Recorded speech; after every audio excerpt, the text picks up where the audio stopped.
Good afternoon, everybody in the Eastern time zone, and good morning to everybody else in the rest of the country. I'd like to welcome you all to Carbon Solutions webinar series, where we highlight work that we're doing at our company and with our partners. My name is Dr. Jonathan Oglenthand. I'm the Director of Energy Systems Analysis here at Carbon Solutions, and I'm very happy to have each and every one of you joining us today. Today, Dr. Marcos Miranda will be presenting some work that our team completed as part of the CUSP West project that is led by New Mexico Tech, which is a project that we did in collaboration with Oklahoma University. The presentation is focused on applying our SimCCS tools to develop a roadmap for CCS in the state of Oklahoma.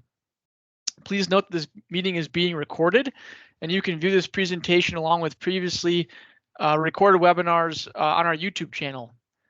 We'd like this to be more than a one-way conversation. We encourage you to share your thoughts, questions, and experiences with us in the chat. We will have a dedicated Q&A time after the presentation, but feel free to drop your questions throughout the session as Marcos presents.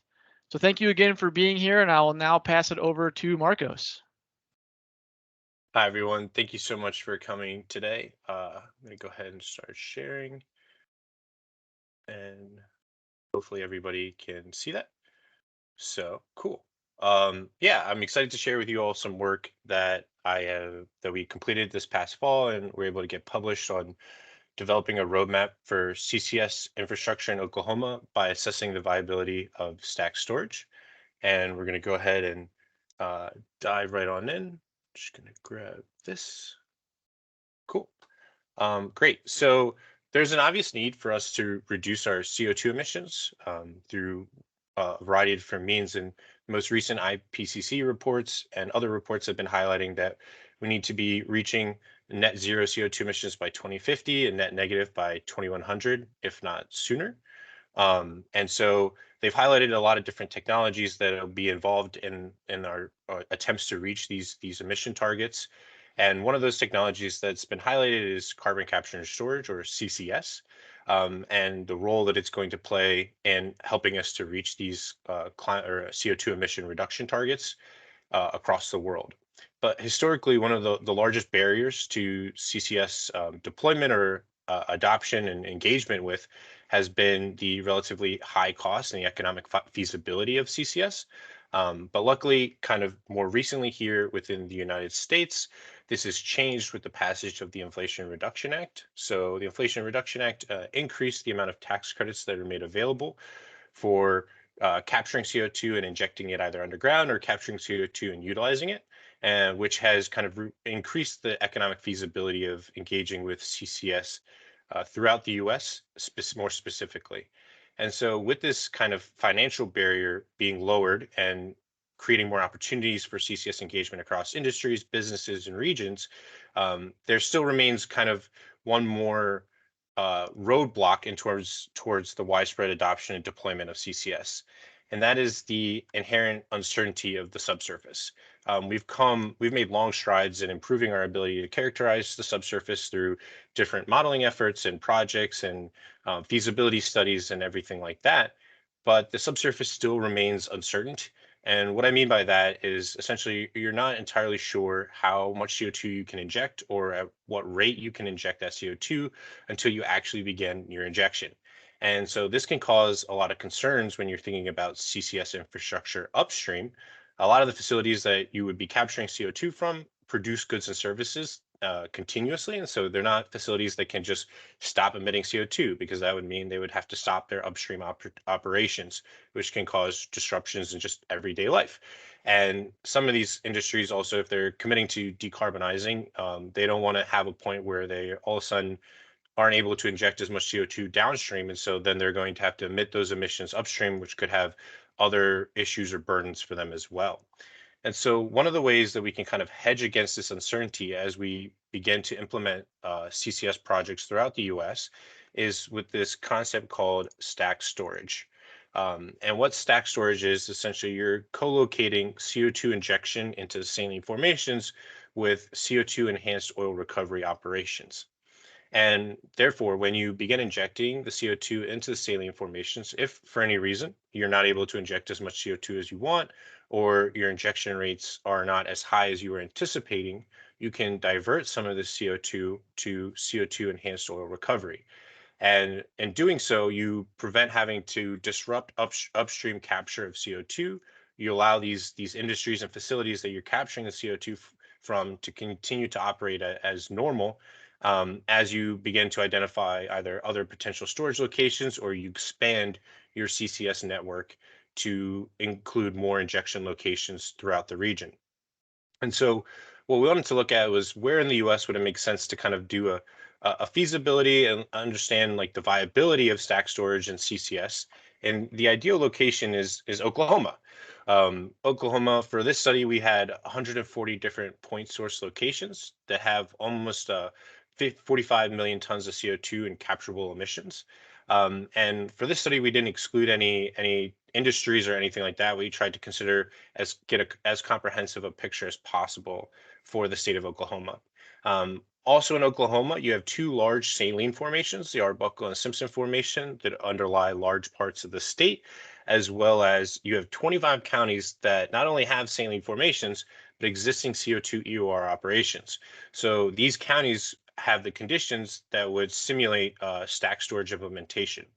And to kind of put this visually for you all, so you can have a look at it, here you can see all the different types of facilities that we included within the analysis and their location throughout the state, as well as the extent of the two formations. The first being the Simpson Formation, so it's highlighted by the kind of pink hash marks. And the second is the Arbuckle, which you can see as in the solid blue colors.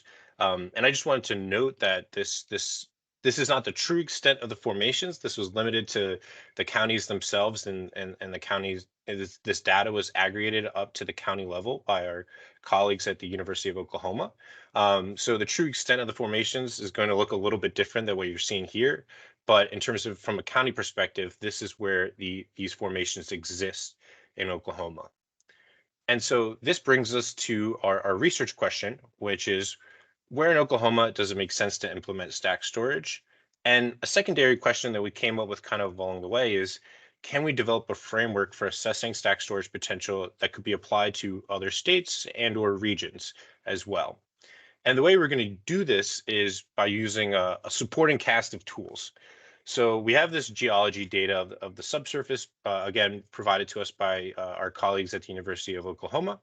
We have an extensive literature review of different industry capture costs, CO2 capture technologies, and everything like that as well. And then we have this GIS data that kind of shows where people are living in Oklahoma, what are the land uses, what are elevation changes, things like that as well. And I wanted to take a second to pause, kind of to address the big elephant in the room, which is induced seismicity in Oklahoma. And so for the purposes of our study, we actually did exclude induced seismicity because we believed it was outside of the scope. What we were more interested in is using all of this data to identify what counties in Oklahoma would be amenable to stack storage or just carbon capture and storage itself. And so part of that analysis, moving forward after time would be looking at induced seismicity. But for the initial assessment, we wanted to just look at where in Oklahoma you might want to engage with either stack storage or geologic CO2 storage. And so kind of going back to this data and these supporting tools, we have these three kind of main data sets, and they're fed into some of Carbon Solutions' proprietary models, Scott Pro, Concord Pro, and CostMap Pro. And these models then provide outputs that are fed into the final proprietary model, SimCCS Pro. And SimCCS Pro is what we used for conducting this analysis. And so what is SimCCS? SimCCS is the scalable infrastructure model for carbon capture and storage. And what it is, it's an engineering, economic, geospatial, mixed integer linear optimization, which is a lot of words to essentially tell us where and how much CO2 to capture, where and how much CO2 to store, and where and how big should the pipeline networks be. And one of the unique features of SimCCS is this pipeline routing I kind of alluded to with the GIS data that considers, pre-existing rights of way, population densities, land uses, elevation changes, other features and ownership of lands to create this weighted cost surface that helps us to more accurately route our pipelines. So we're not putting a pipeline right through somebody's house in a city in Oklahoma. And so what we get out of some CCS are these CCS networks. And what you're seeing here in red are our different sources of CO2, with dark red representing how much CO2 we've actually captured, and pink representing, light red representing how much CO2 is available still to be captured. And then for blue, you see dark blue represents how much CO2 capacity has been used at a single location, and light blue represents how much remaining capacity is available to be used. And so now that you have a little bit of better understanding of like the model that we're using for this analysis, we wanted to look at the scenarios that we considered in Oklahoma. And we have two main sets of scenarios. The first set of scenarios is where CO2 storage could happen into any county with a saline aquifer resource, regardless of anything else that's going on in the county. And the second set of scenarios is where CO2 storage happened only in those counties with existing CO2 EOR projects and a saline aquifer resource. And this second set of scenarios is the ones that kind of simulate the conditions for stack storage itself. You can see that we used combinations of high and low reservoir properties, high and low capture costs, and then we ran each of these different combinations for 4 different capture targets: 5, 15, 30, and 40 million tons of CO2 per year, with 40 representing us capturing almost everything that is available in Oklahoma. And so this gave us 32 different scenarios. We're going to look at the networks for two. We're not going to look at the network, sorry. We're going to look at, again, we're going to go back to Oklahoma and look at the extent of the formations and where everything's kind of lying within this analysis. So what you're seeing here in these maps, the triangles represent those counties with existing CO2 EOR operations.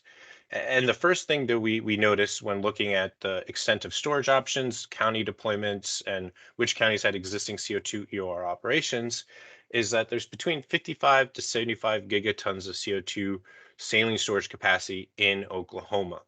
And as you can see, that there is an overlap between geologic CO2 storage and counties with existing CO2 EOR projects. Those counties with triangles that are also colored represent those different counties that we could consider or have the conditions for stack storage. But it should be noted that these counties with existing CO2 EOR operations don't always coincide with the cheapest geologic CO2 storage. And what I mean by that is, as you can see, most of the counties with triangles are in counties that are red, which are higher costs, whereas there's only a handful of counties with existing CO2 EOR operations that are green or orange, representing lower costs compared to those high costs. And so we're going to look at two of the networks now for the 32 different scenarios we ran. On the top, we have our storage in saline resources. So, and considering any county with a saline aquifer for storage here. And on the bottom, we're considering CO2 storage in only those counties with existing CO2 EOR operations and a saline storage resource. And the first thing you can like visually observe is that these when you're considering storage in any county with a saline storage resource, you have more separated out networks that aren't as interconnected, kind of spread out throughout the state of Oklahoma. Whereas when you consider injecting CO2 only into those counties with existing CO2 EOR, you have this one main large network that kind of connects everything together. And then you have, again, this little independent network that appeared across both. And so this is kind of like a visual comparison of what the network deployments look like when considering the two different sets of storage scenarios. But obviously, while this is visually appealing, we want to kind of get into the costs. What are the costs associated with these CCS networks? So we're looking at the total costs of the CCS infrastructure that includes capture, transport, and storage. And the triangles represent those scenarios where you're injecting CO2 into counties with existing CO2 EOR operations and a saline storage resource, whereas the circles represent injecting CO2 into any county with a saline storage resource. And the kind of the first and most obvious takeaway is that when you limit geologic CO2 storage to only those counties with existing CO2 EOR operations, you're going to have higher costs. To put it in terms of the figure here, the triangles are always sitting above their corresponding circle across all the 32 scenarios that we ran. But this difference in costs actually decreases with increase in capture target. So as we move from a capture target of 5 million tons of CO2 per year to 40 million tons of CO2 per year, the difference or distance between these two sets of points decreases. And so it goes from about a difference of $5 per ton of CO2 at a capture target of 5 million tons of CO2 per year down to almost about $1 per ton of CO2 difference in total costs when we're at a capture target of 40 million tons of CO2 per year. And so we wanted to investigate why that is and what's going on behind the scenes with that. And so we looked at the breakdown of capture, transport, and storage costs for the total costs across all the scenarios and all the capture targets. And what you can see in the solid blue are those scenarios where CO2 can be injected into any county with a saline storage resource. And then the hashed colors represent those scenarios where you're injecting CO2 only into counties with existing CO2 ER operations. And looking visually across the four different sets of capture targets and all the scenarios, you see that there's small variations in capture and storage costs, and that at higher capture targets, the capture costs dominate. So our transport and storage costs are less than $10 per ton of CO2, whereas our capture costs are anywhere between $50 and $80 per ton of CO2. So at high capture targets, our sources really are what's driving the total cost of the system. But if we zoom on in to this 40 million ton of CO2 per year scenario, what we can see is that the largest variations actually occur in the transport costs. And so what this tells us is that or what this is implying to us is that we're capturing from the same sources and we're transporting them to further away sinks or closer sinks depending on the scenarios that we ran, but that the sources stay relatively consistent across the scenarios. And so we wanted to investigate that a little bit further by looking at the supply curves for the high capture cost scenarios. And for those of you who may not know, a supply curve on the x-axis, you have your cumulative capture amount in million tons of CO2 per year. And on your y-axis, you have the per unit cost for capture in dollars per ton of CO2. And so what I really want everybody to focus in on with this is that these supply curves in many areas are identical or in other areas very close to one another. And so the fact that the supply curves are so similar across all these different scenarios has two implications. The first being that most of the same sources are being captured from across the different scenarios. And that the second implication is that these sources are generally deployed in least cost order, meaning that if you're capturing from let's say source A and there's a nearby saline storage resource, you're going to route it that way. But instead, if there's a CO2 EOR sink that's a little further away, you're not going to capture from a more expensive source that's closer. You're going to capture from this cheaper source and route that longer pipeline to that further away county location. And so because of that, we wanted to look at which counties were then actually deployed across all the different scenarios that we considered, trying to hone in on looking at answering that question of where in Oklahoma does it make sense to implement stack storage. And so what you're seeing here are the county deployments across the scenarios. On the left, it's the county deployment only across the scenarios where we considered counties with saline storage resources. And on the right is all 32 scenarios that we ran. This is the county deployment across all those scenarios. And the first county that stood out was Pontotoc County, which was deployed across 100% of the 32 scenarios we considered, which means regardless of whether you have an interest in pursuing stack storage or an interest in pursuing geologic CO2 storage, Pontotoc County was deployed, which means it's an ideal candidate to look at implementing either stack storage or geologic CO2 storage in the future. The second county was Grady County, which was deployed across 63% of the scenarios we considered, again, making it a second candidate for looking at whether you're interested in doing stack storage or geologic CO2 storage. And the final set of scenarios, or final set of counties, were Canadian Creek and Coal counties. Each of these were deployed 50% of the time across our 32 scenarios. Again, not as high as Pontotoc and Grady counties, but making them ideal candidates to investigate a little bit further, whether you're considering stack storage or geologic CO2 storage in the future. So I know we kind of went through a lot of information very quickly. So if you're interested in more detailed information, a little bit more about behind the process, this is our paper that is open access and available. And if you have any questions or would like the paper itself, feel free to shoot me an email as well after this is over. And I just wanted to give a really big shout out to my co-authors, some of whom are here. on this call today, for really helping me kind of push this through and get this done and get this published. And I want to leave you all with a few takeaways. So there are approximately between 55 and 75 gigatons of saline storage capacity in Oklahoma.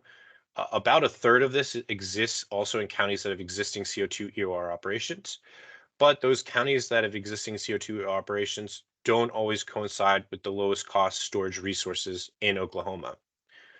The second is a mixed strategy is optimal for CCS networks where you can have saline storage can happen in counties with or without CO2 EOR operations.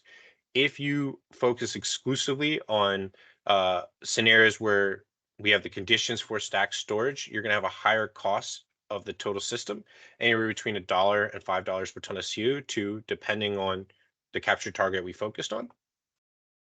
And then the last takeaway is that the cost and geospatial distribution of the CO2 sources is what actually drives the development of the CCS networks more than the geology, specifically here in Oklahoma. And again, those are referring to those supply curves we showed and the larger variations in the transport costs across the different scenarios and capture targets that we considered. Thank you all for attending this talk today. And I'm really excited to be able to share it with you all. And if you have any questions, I'm be more than happy to answer those now. And there's my contact information at the bottom as well.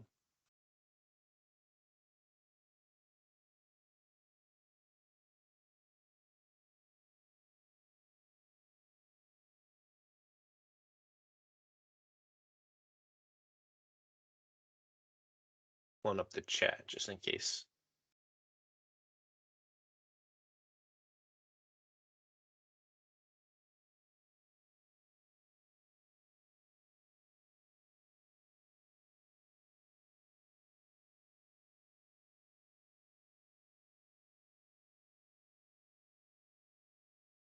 Okay.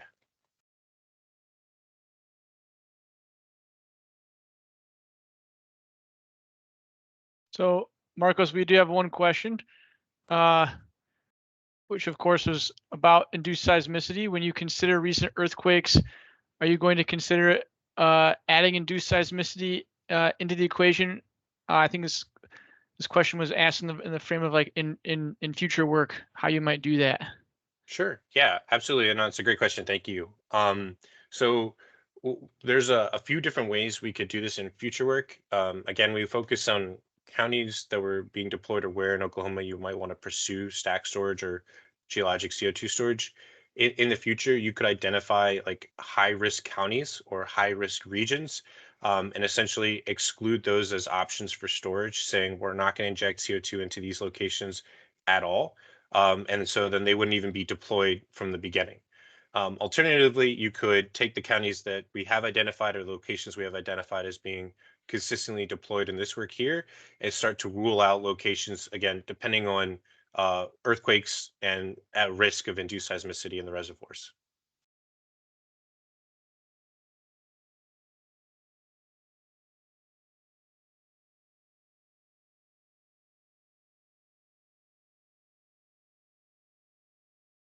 Great. Oh, We have I think, another question related to the sources that you considered. What industries were taken for or were considered as potential options for deploying CO2 capture? Ethylene plants, were those considered? um, I'd have to double check, but I do believe that we had some included within this analysis. I'm just going to pull up, sorry, I'm going all the way back to show you this map showing the different uh, industries that we considered within this analysis. And so essentially this was done, we pulled data from, I think, a year or two ago. Um, and so any of the facilities or industries that were included within that, I can follow up more specifically later with you to make sure or confirm which ethylene or if ethylene plants were included. But these are the different industries that we considered for this analysis.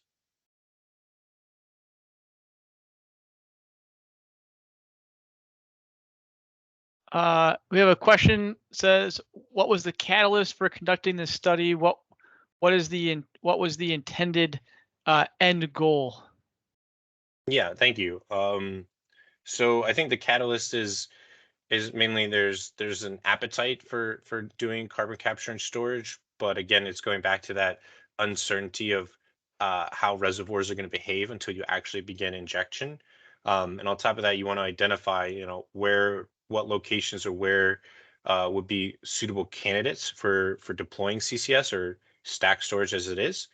And so I think that the main takeaway really was we were trying to identify where in Oklahoma should be investigated further for beginning carbon capture and storage operations for pursuing those those Class 6 well permits for injecting CO2. And so identifying those locations or counties more specifically where that are candidates for future Class 6 well permits or for injection of CO2 was really what we were after, with the ideas being that stack storage is a way to help us hedge against that uncertainty and how reservoirs are going to operate, um, allowing us to continue upstream capture of that CO2, regardless of what might happen with the reservoirs themselves. I will add to this also that a different objective was that Marcos this is served as one of his dissertation chapters.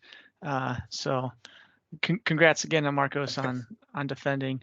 And then of course our project partners at CUSP, which is one of the regional initiatives at DOE. This was one of their other projects that they funded. So we got a few more questions rolling in. Marcos, one was just can you please clarify again the concept of stack storage?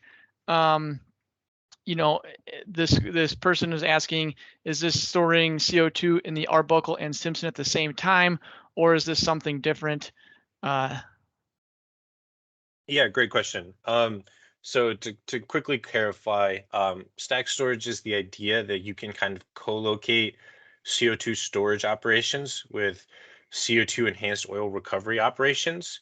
Um, in the event that if you can't inject as much CO2 into these saline formations, or if your injection rates aren't quite at the levels that you were anticipating, you can divert some of this captured CO2 to CO2 EOR operations. Um, while specifically, I will say that I'm not aware of like a stack storage operation that injects into two different formations at the exact same time. You can co-locate. So when we consider the Arbuckle or the Simpson formations, I think going to, sorry, as I'm jumping around here. Here, we ran according to different sets of parameters for the Arbuckle or Simpson formation. And so looking at the two formations kind of separately, where you wouldn't be injecting CO2 into the both formations at the exact same time, um, you just be considering the Arbuckle or Simpson formation in isolation. I think you could run into some challenges when you attempt to inject CO2 into two different reservoirs at the same time, as well as CO2 EOR operations. And so I think to avoid those challenges, you would want to focus on just one formation at a time, but they are both candidates for injection. We've had a couple questions just related to the methods. How is the storage capacity per county determined? How is the capture cost determined? And those I'll just answer really quickly. Those are both using Carbon Solutions tools, Scott Pro and Concord, respectively. And then I got a question: are these slides available? They will be a recording of this webinar will be posted on our YouTube channel. So everyone that attended this or registered for the webinar will get an email with a link to that. And see, we've got some few questions streaming in here. Sounds good. So related to your stack storage description, what is the benefit of going to EOR? If the CO2 like in storage injection rate was lower, wouldn't it still be more beneficial to use permanent sequestration? in the saline formation? Yes. I think the benefit of stack storage, and again, diverting it to CO2 EOR, is if we're looking at, initialization of a CCS network, you might not have like, 20 different injection wells across 20 different locations. You might only have like a couple in one formation. And so what we're really focusing on is that upstream capture of CO2, where our industries are places like chemical manufacturing plants, other manufacturing plants, cement, power plants. Power plants can't just turn off their emissions, and so if they're going to continue to emit, uh, have not being able to inject all of their CO2 into these saline formations downstream can have upstream ramifications. Like their options then are, if they have like whether it's regulatory compliance issues or commitments or anything like that, they can either like shut down and not emit CO2 emissions, which isn't feasible, or they could just begin emitting those CO2 emissions into the atmosphere, which might cause them issues as well. Again, from a regulatory framework that I can't say that I have a lot of knowledge or experience about. And so the idea is, in order to hedge against that and to get that buy-in, we're like, hey, downstream, no matter what, we have resources available with which we can use your captured CO2 that won't impact your upstream operations, essentially. And then it looks like we have one question with a hand raised. Let me see if I can, Jeremy, if I can unmute you here. Can you unmute yourself? Now I can. Okay, perfect. Okay. Yeah, I'm sorry, I couldn't find the chat. I'm on my iPad and I couldn't find the chat button. Given that the primary formation to which induced seismicity is attributed to is the Arbuckle, have you looked at what fraction of your potential storage is in the Simpson? In other words, how much do you lose by losing the Arbuckle and maintaining that distance away from the basement, which is the primary cause for injection-induced seismicity, at least as far as I can tell from the time I was there as a state geologist. It just looks like there are possibilities for some good barriers to transmission within the Arbuckle, so maybe upper Arbuckle would work, but the Simpson would be the better target. And I think it's generally a thinner formation. Sure. Yeah, no, it's a great question. So you're curious about how much storage capacity we could potentially lose if we focus exclusively on the Simpson formation instead of the Arbuckle, and how that might affect our network deployments here. I just want to make sure I'm understanding that correctly. Okay. Because Pontotoc County doesn't show up all that well on your map as far as I saw. Yeah. Yeah, no, it's a great question. I think so when we were talking about how there's on the order of magnitudes between 55 and 75 gigatons of CO2 storage capacity, and those numbers are dependent on whether you're using the high or low reservoir parameters. Mm-hmm. I think the way I'm going to answer your question is there's not a concern in terms of is there enough storage capacity if we exclusively use just the Simpson formation, because we're on orders of magnitude larger than what's the available CO2 emissions from within Oklahoma specifically. Yeah. So I think there's no concern there. In terms of the networks, we did consider again, the geology data was aggregated to the county level, but counties that had Simpson and Arbuckle formations, we did consider each of those as well. And so those networks, I saw sometimes you would route to the Arbuckle because the costs were more cost enhancing, but if they still have the Simpson formation there, it's not inconceivable that you could also use the Simpson formation instead of the Arbuckle at that location. So, hey, Jerry. Another interest, yeah. Sure. I was going to jump in, Jerry. It's good to hear from you. And you put us under a little pressure when a ex-state geologist of Oklahoma asked us a question about geology, since we didn't focus on that. We worked with Oklahoma University on this. We work with Nick Heyman, the current state geologist, which I think you probably know. At the high level, we've been tracking things and how the keeping away from the basement at least seems to reduce issues. We've there's still missing data that there's a monitoring everywhere, and so we at least take that into account, that we're not going to be injecting at the basement and some other things. So we're aware of it. Probably a bit too much detail for this study, but it is super interesting because we have the Scott tool that Jonathan is the lead for. It takes into account induced seismicity, in the sense you can have it avoid induced seismicity, but it's really hard, because if you did that at a very simple level, you probably would ignore California and Oklahoma together. Class 6 is clearly not avoiding California, and what I'm hearing, avoiding Oklahoma isn't necessary, and there are other formations, and you can use the upper Arbuckle, and I think we would like to see and help Oklahoma have a CO2 injection project in the future. Yeah, exactly. I mean, I think it was right for Marcus not to include that particular thorn in his project. It's a big one to take on, and you're right that potentially looking for barrier horizons in the Arbuckle would be interesting, and you do have a lot of space. The other thing I thought about is looking at the annual reservoir volume you're displacing and comparing that to the very high levels of injection that essentially induced seismicity there, where you got as high as overall in that area in Oklahoma, it was like 1.5 billion barrels of water. Well, if even if you take it down, you take the CO2 down to reservoir level, and you take those tons there, it's probably going to be much lower rates than the volume injection rates that you had in the Arbuckle that induced seismicity. Nevertheless, of course, you have to consider it.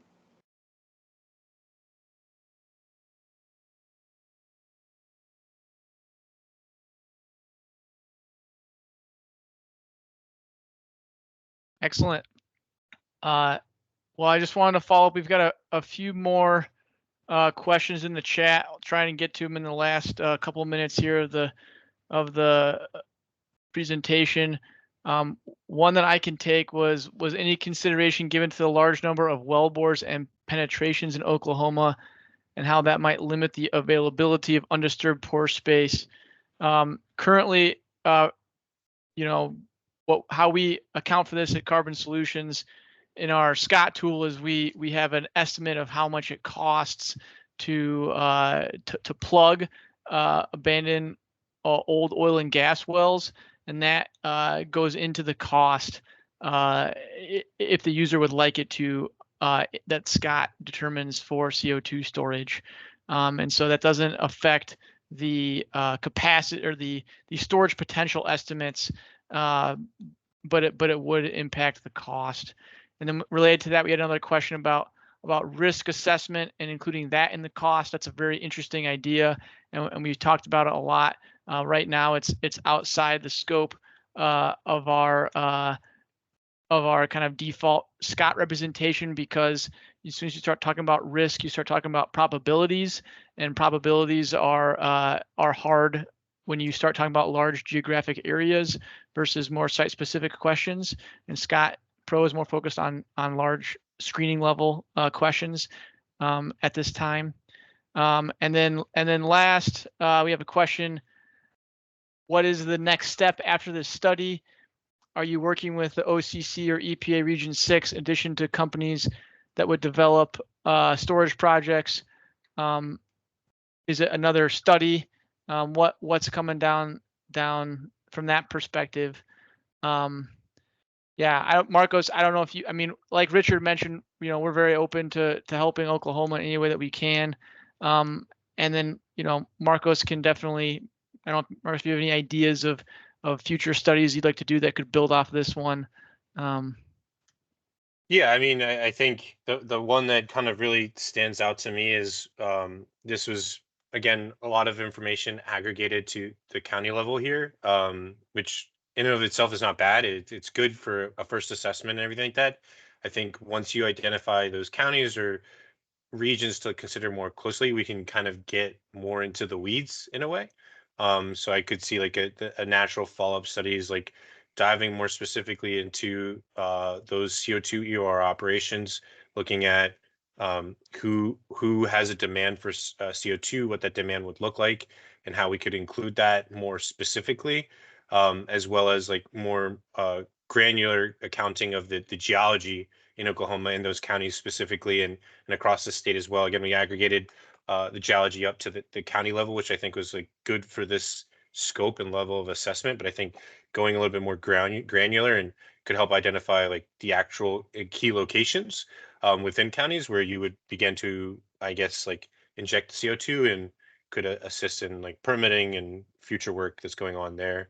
I know there's a bunch of projects I'm like aware of or have like sat in on meetings, I feel like, that are in and around Oklahoma. And so I know there's a lot of interest in encouraging and growing CCS in Oklahoma. Great. I think there is one more I missed, also asking about research into surface heat for stacked injection, risk to seal, and wellbore integrity. Those kind of more site level specifics, subsurface questions. This was not inside the scope of this study. This was more focused on at a high level.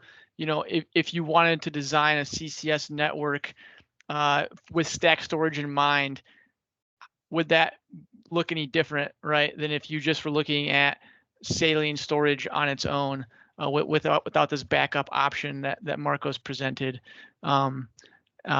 So yeah. So okay. Technical last question just came in. I think we got, was there a technical reason Osage County was left off the map?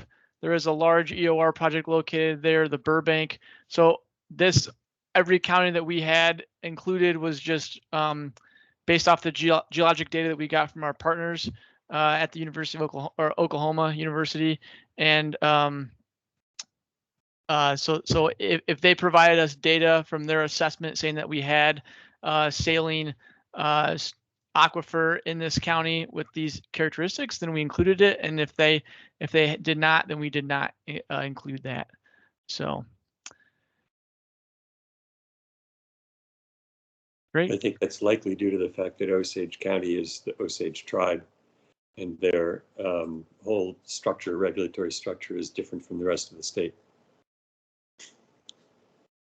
Thank you, Jeremy. Yeah, that I think that's probably likely. I haven't I don't want to put words in our colleagues and collaborators' mouths though. So but yeah. So anyway, I think that's all the questions we have, and we're right here, just a minute or two left in the time. So I want to thank everybody for attending, and keep an eye out again for that email with the recording on YouTube. And if you have any more questions, Marco's email is there. There's contact information for Carbon Solutions on our website. Thanks again. Have a great rest of your day. Thank you, everybody.